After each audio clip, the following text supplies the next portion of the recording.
Oke, sebelum ke tema itu, penting sekali ketika Protestantisme hanya mempunyai keluaran 20 ayat 4 sampai 5, tidak punya kitab yang lain lagi. Hanya itu saja terus-terus.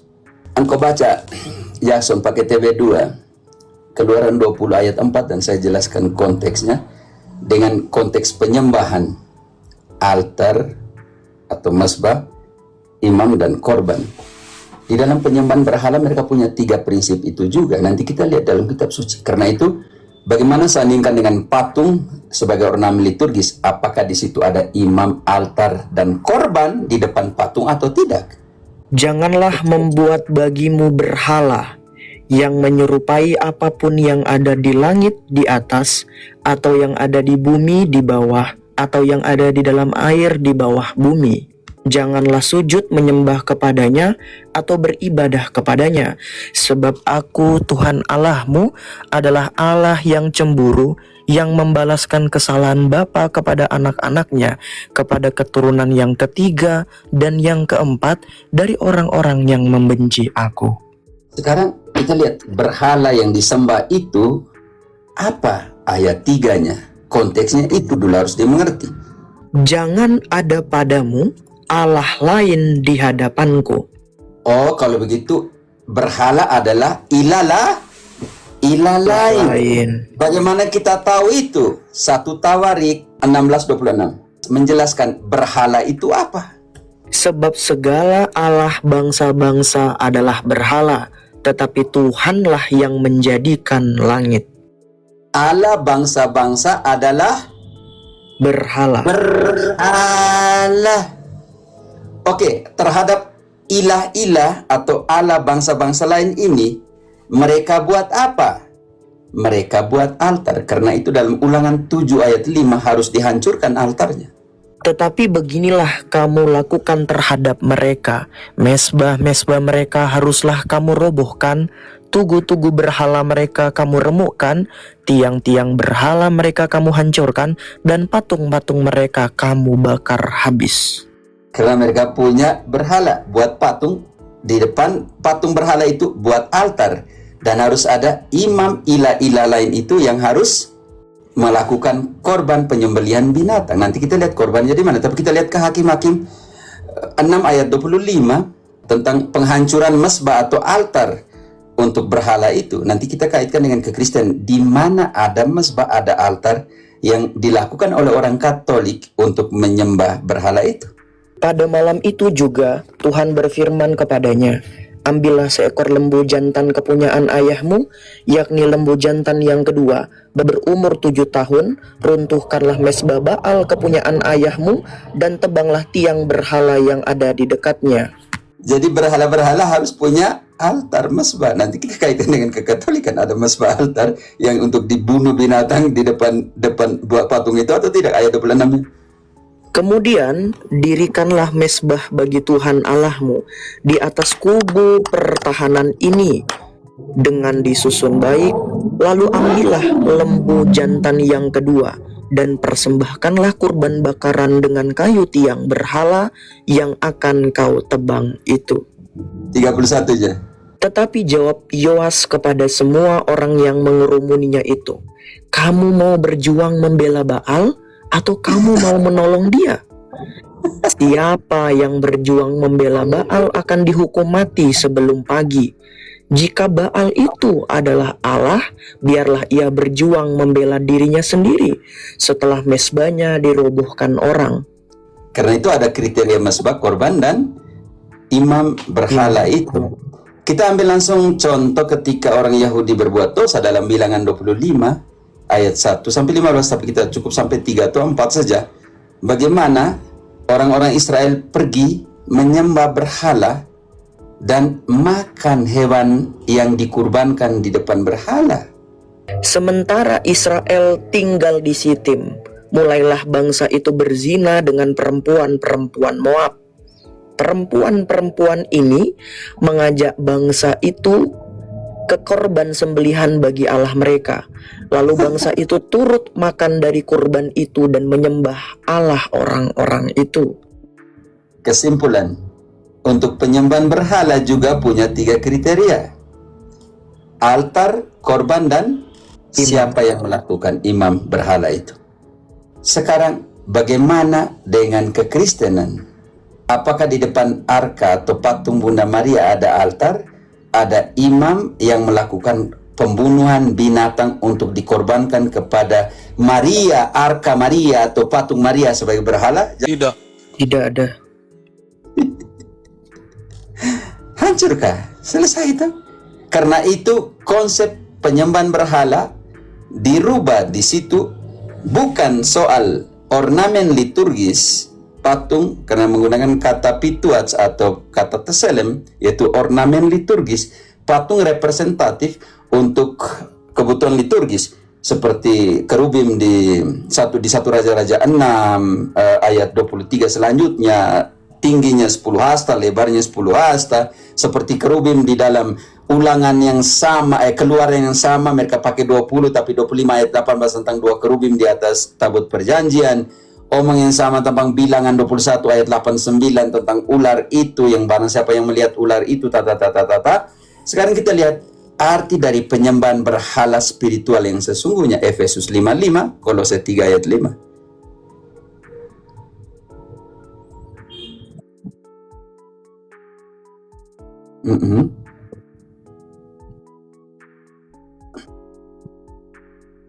Edis TV, karena itu ingatlah baik-baik Edis TV. 3 hal yang dinyatakan sebagai penyembahan berhala. Semoga jangan ada di situ kerakusan atau apa. Oke, 1.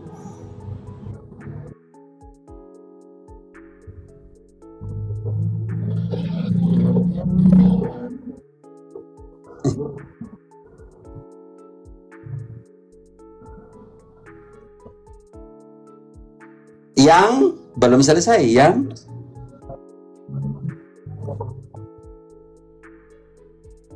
diulangi lagi dalam Kolose 3 ayat 5 soal penyembahan berhala itu adalah kerakusan tadi atau tidak? Keserakahan tadi diulangi lagi di sana atau tidak? Atau tidak?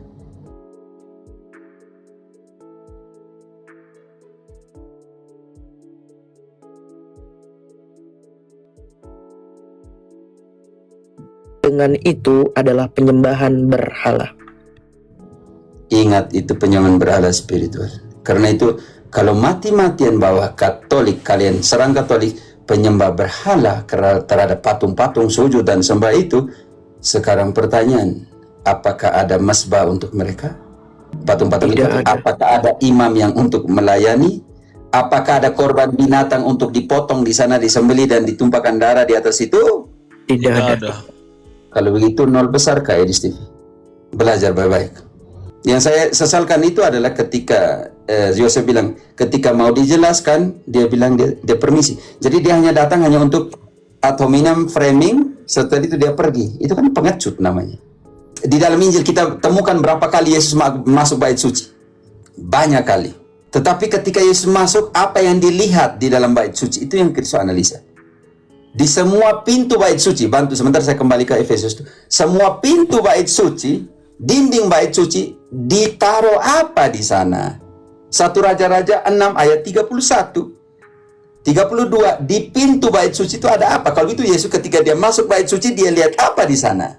Pada kedua daun pintu yang dari kayu minyak itu, ia mengukir gambar kerub, pohon korma, dan bunga mengambang. Kemudian dilapisinya dengan emas, juga pada kerub dan pada pohon korma yang disalutkan emas. Kalau pohon korma aja, kalau dipasang kerubim, kalau dipasang di fundir, namanya bahasa Spanyol itu, kalau ditaruh emas di atasnya, apa yang terjadi? Apa yang dilihat Yosef di situ? Patung atau tidak? Patung. Ya, patung. Sekarang ruangan Maha Kudus di belakang ayat 23-nya ada apa di sana? Selanjutnya, di dalam ruangan belakangan itu dibuatnya 2 kerub dari kayu minyak masing-masing 10 hasta tingginya. Wow, 10 hasta patungnya. Lanjut. Lebarnya kita harus berapa hasta juga nanti kita lihat. Dan bukan hanya 1. Jackson, lanjut. Selanjutnya, Sayap yang satu dari kerub itu 5 hasta panjangnya, dan sayap yang lain juga 5 hasta, sehingga dari ujung sayap yang satu sampai ke ujung sayap yang lain 10 hasta panjangnya. Wow, ini Satu hasta berapa sentimeter? satu hasta itu 45 sentimeter. 45 cm. 45 cm. 45 Kali sampai 10 50. tingginya berapa Kali meter? 50, 450. 150. Berarti 4,5 meter. tinggi juga itu. Lebih Friska, tinggi. engkau berapa senti? Friska, engkau berapa sentimeter? 166. Kalah si Romo. Berapa kali lipat supaya sampai dengan 4,5 meter? 3 kali lipat Romo. Tumpuk 4, tumpuk 4. 3 kali lah. Yang lebarnya berapa yang lebar nih? 10 hasta juga. Iya, waduh. Artinya kalau digabungkan dua kerubim 20 hasta karena satu lebarnya 10, yang satunya 10. Artinya 9 meter ujung ke ujungnya. Buset. Besar Lebih atau besar. tidak? Lebih besar daripada patung Bunda Maria itu, Romo. Iya, sangat besar lah. Ketika dalam perayaan Jom Kippur, imam besar masuk ke dalam tempat ruangan Maha Kudus, apa sih yang dia lihat pertama? Tabut perjanjian juga ada 2 kerubim kan? Di dalam Keluaran 25 ayat 18, Iya, 2 kerubim. Romo.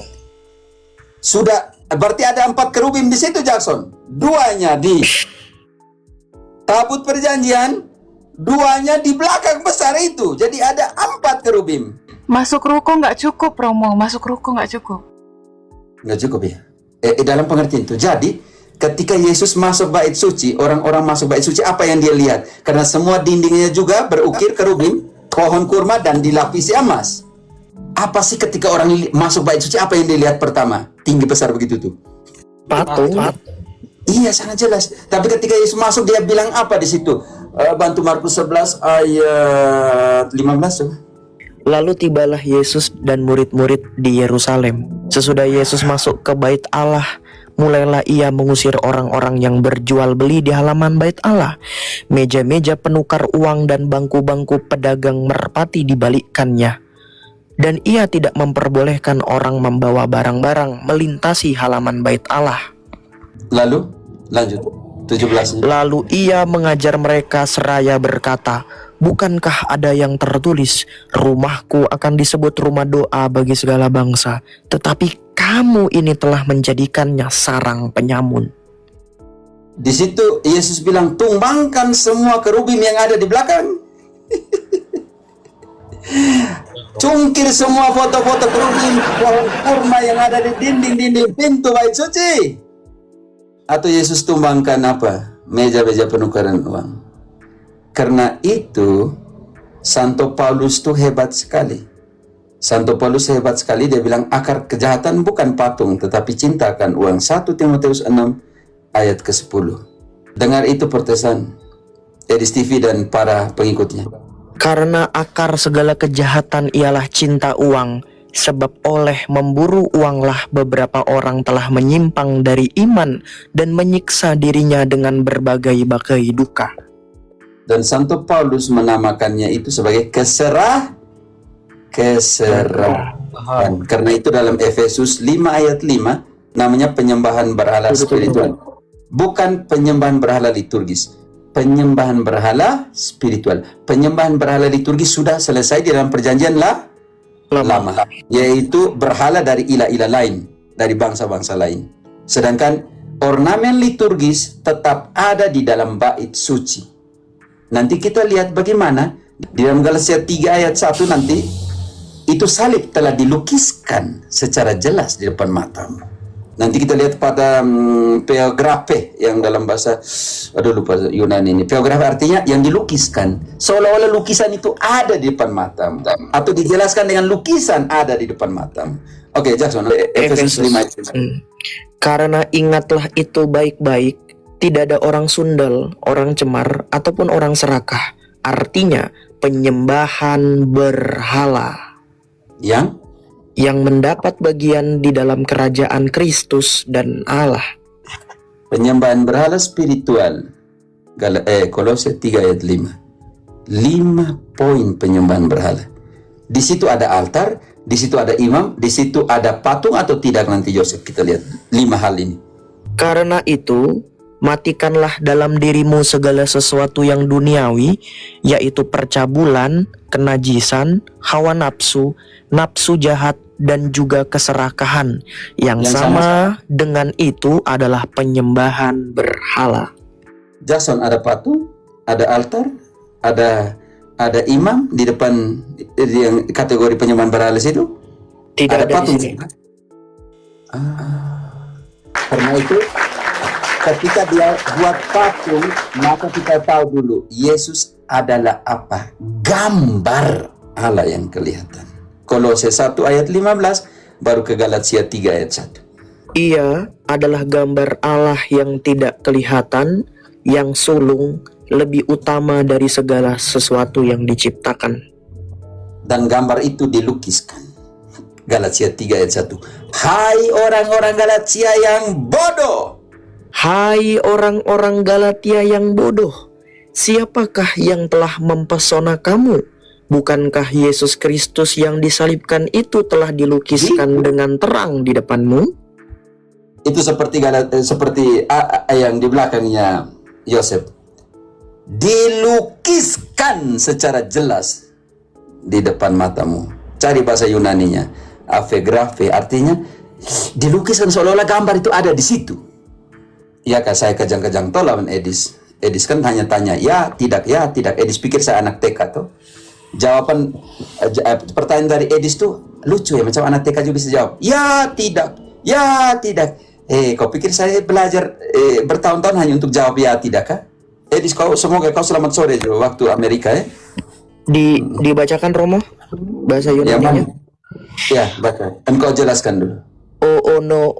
Ono toi Galatia tis haimas abes kanen te eletia me pehi testai hois kai opalmaus lesos Christos progrape estrau mones. Engkau tekan di prografenya dan jelaskan di situ. Was written in Pusita. In regular times was written. Really sangat nyata di depan matamu. Jadi orang mau percaya mana orang Galatia tidak tahu tentang salib. In really. Bagaimana kau bisa menggambarkan secara nyata depan matamu, sedangkan orang Galatia tidak tahu? Ya pasti pada ada lukisannya. Aduh, sangat jelas lah. Makanya di abad-abad pertama yang kita namakan itu di katakumbe Roma, mereka menggambarkan perjamuan malam terakhir, Santa Maria. Karena itulah bagi mereka tidak ada masalah. Bahkan Luther bilang gambar, lukisan, dan patung adalah Injil untuk orang-orang kecil, orang-orang miskin. Makanya di situ di Lutheran tradisional tidak ada masalah dengan patung. Berarti kalau mengikuti standar Edis TV tentang penggunaan patung di gereja itu artinya berhala, berarti Yesus telah melakukan berhala ya Romo ya? Iya harus. Tetapi standar biblisnya di dalam penyembahan berhala itu harus ada 3 tadi. Harus ada binatang yang dikorbankan. Harus ada masbahnya tersendiri. Dan harus ada orang yang menyembelih binatang itu. Sandingkan saja bilangan 25 yang belum baca selesai sampai 15 kalau mau. Mereka makan daging yang dipersembahkan kepada berhala. Harus ada imam berhala yang itu. Ingat bahwa Elia melawan itu imam-imam berhala kan? Yang turunkan api itu karena mempersembahkan korban. Berhala harus ada korbannya. Berhala harus ada altar dan imamnya. Kan jadi lucu. Karena itu di ayat 5 kembali ke Keluaran 20, beribadah kepada berhala itu artinya ibadah punya 3 kriteria lagi: imam, korban, dan altar. Tolong baca lagi di ayat, makanya yang bawa selalu Keluaran 20 ayat 5 tuh hati-hati. Di situ dikata 20 ayat 5 segitu, beribadah. Makanya ibadah dalam keyahudian punya 3 kriteria lagi. Nanti kita baca lagi. Contoh bantu dulu. Beribadah kepada barang itu atau tidak, benda bodoh itu atau tidak. Jangan sujud menyembah kepadanya atau beribadah kepadanya, sebab Aku Tuhan Allahmu adalah Allah yang cemburu, yang membalaskan kesalahan bapa kepada anaknya, kepada keturunan yang ketiga dan yang keempat dari orang-orang yang membenci Aku. Karena itu sekarang kita tahu siapa yang merayakan ibadah menurut konteks Yahudi, karena ambil dari kitab suci Perjanjian Lama. Bantu di dalam Ibrani coba 9 ayat 6, siapa yang memimpin ibadah, imam atau tidak? Demikian caranya tempat yang kudus itu diatur, maka imam-imam senantiasa masuk ke dalam kemah yang paling depan itu untuk melakukan ibadah mereka. Imam itu melakukan ibadah dengan cara seperti apa? Keluaran 29 ayat 36. Korban lagi. Korban bakaran, menyembelih lagi. Tiap-tiap hari haruslah engkau mengolah seekor lembu jantan menjadi kurban penghapus dosa untuk mengadakan pendamaian, dan haruslah kau sucikan mezbah itu. Dengan mengadakan pendamaian baginya, haruslah engkau mengurapinya untuk menguduskannya. Dan siapa yang harus merayakannya itu? Ayat 35. Imam. 7 hari lamanya harus engkau mengadakan pendamaian bagi mezbah itu. Haruslah engkau menguduskannya, maka mezbah itu akan menjadi maha kudus. Setiap orang yang kena kepada mezbah itu akan menjadi kudus. Dan 35, siapakah dia yang merayakan itu? Maka haruslah kau perbuat demikian kepada Harun dan kepada anak-anaknya. Tetapi seperti yang kuperintahkan kepadamu, selama 7 hari haruslah kau tahbiskan mereka. Artinya, kalau mengatakan bahwa Katolik beribadah kepada berhala yang adalah patung Bunda Maria orang Kudus, maka di situ harus punya 3 kriteria. Yang pertama, imam yang harus merayakan ibadah. Yang kedua, harus punya altar. Dan yang ketiga, mezbah. Yang ketiga, harus ada korban yang dikorbankan di atas mezbah di depan patung atau arka dari Maria, Bunda Maria atau orang Kudus itu. Kesian sekali. Saya belum omong tentang penyembahan. Dalam arti apa? Saya tahu kalian sudah ambil bagaimana Bathsheba masuk dan raja menyembah ibunya. Sudah diambil dari sana belum? Contoh kecil. Belum tadi, belum. Belum, Romo. Oh ya, 1 Raja-Raja 2 ayat 19. Dia pakai raja-raja, kita lapis pakai raja-raja. Bagaimana seorang raja sujud menyembah ibunya? Bathsheba masuk menghadap Raja Salomo untuk membicarakan hal itu, hal untuk Adonia.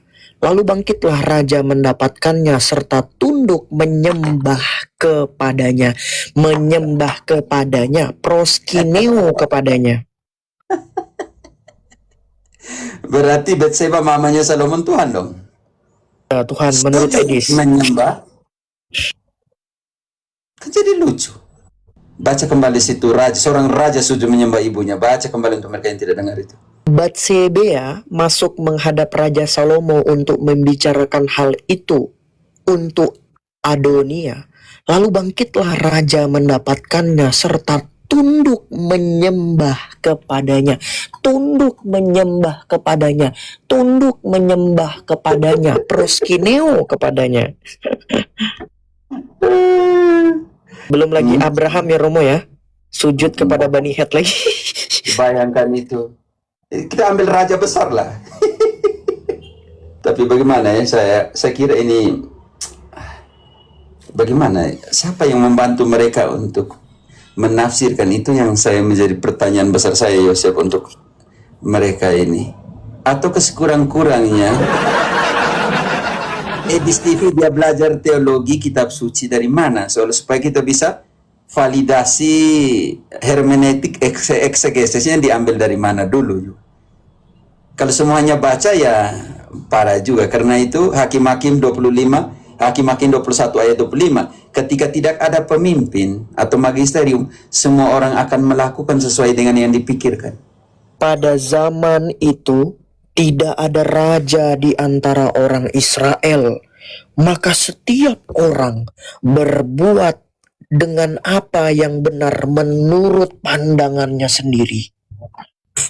Menurut apa yang dipikirkan isi kepala, itu yang benar bagi mereka. Makanya kebenaran subjektivisme sangat relatif di situ. Jadi kesian. Jadi bayangkan, saya hanya bisa bayangkan dalam Protestantisme, kalau mereka adalah nakoda kapal, juru mesinnya ini mau dengar siapa naikkan berapa knot kecepatan kapal, semua 60.000 bilang naik 1, yang bilang turun 10, bingung dia yang juru di bawah jurumudi atau yang di bawah yang ini yang di mesin itu. Atau dalam sebuah pertempuran peperangan, kalau di situ ada 60 pemimpin, semua orang bilang, satu bilang serang, satu bilang tahan, satu bilang panah, satu bilang senjata, bingung. Nah, luar biasa nih. Artinya Romo ini punya penjelasan tuh Alkitab ya, untuk menjelaskannya biblikal seperti kata Edis. Tapi ya itu Romo, saya tanya penyembahan seperti apa, Edis malah bilang permisi. Itu namanya kurang ajar namanya. Saya bertanya, penyembahan yang benar seperti apa? Saya permisi dulu. Tapi saya lihat tadi di bawah, beberapa menit yang lalu ya Kak Friska, masih komentar dia. Yes, Katanya betul. permisi. Masih komentar. Iya, katanya permisi, tapi masih ngintip-ngintip di bawah. Edis, kau waras kah tidak? Saya yakin dia setiap mau ditanya belajar, penyembahan kabur. dia mau belajar banyak. Berarti Romo ya, Bro Joseph dan teman-teman semua memang tepat sekali yang disampaikan oleh Santo Hieronymus ya. Beliau mengatakan ignaratio scripturarum, ignaratio Christus es. Barang siapa tidak mengenal kitab suci, maka dia tidak mengenal Kristus. Contohnya nyata adalah Edis TV. Edis kisah 17 ayat 11. Orang-orang Yahudi di kota itu lebih baik hatinya daripada orang-orang Yahudi di Tesalonika, karena mereka menerima firman itu dengan segala kerelaan hati, dan setiap hari mereka menyelidiki kitab suci untuk mengetahuinya. Apakah semua itu benar demikian? Edis, selidiki kitab suci untuk tahu apakah semuanya itu benar. Karena firman Ibrani 4 ayat 12, karena firman Allah itu lebih tajam dari pedang bermata dua, Edis. Sebab firman Allah yang hidup dan kuat dan lebih tajam daripada pedang bermata dua manapun. Ia menusuk amat dalam sampai ke jantungmu, Edis. Memisahkan apa, Edis? Ia menusuk amat dalam sampai memisahkan jiwa dan roh, sendi-sendi dan sumsum. Ia sanggup membedakan pertimbangan dan pikiran hati kita. Saya hanya mau katakan kepada Edis, Yohanes 8 ayat 31-32. Diamlah dalam firman itu, berpeganglah dalam firman itu, supaya kebenaran membebaskanmu. Maka katanya kepada orang-orang Yahudi yang percaya kepadanya, jikalau kamu tetap dalam firman-Ku, kamu benar-benar adalah murid-Ku, dan kamu akan mengetahuinya, dan kamu akan mengetahui kebenaran, dan kebenaran itu akan memerdekakan kamu. Kalau engkau tidak hidup di dalam firman itu, maka 11-12 dengan ayat 44 dari bab yang sama. Iblis yang menjadi bapamu, dan kamu ingin melakukan keinginan-keinginan bapakmu. Ia adalah pembunbun manusia sejak semula, dan tidak hidup dalam kebenaran, sebab di dalam dia tidak ada kebenaran. Apabila ia berkata dusta, ia berkata atas kehendaknya sendiri, sebab ia adalah pendusta dan bapa segala dusta. Tetapi aku mengatakan kebenaran kepadamu, kamu tidak percaya kepada aku. Cukup. Saya tidak mau tambah lagi.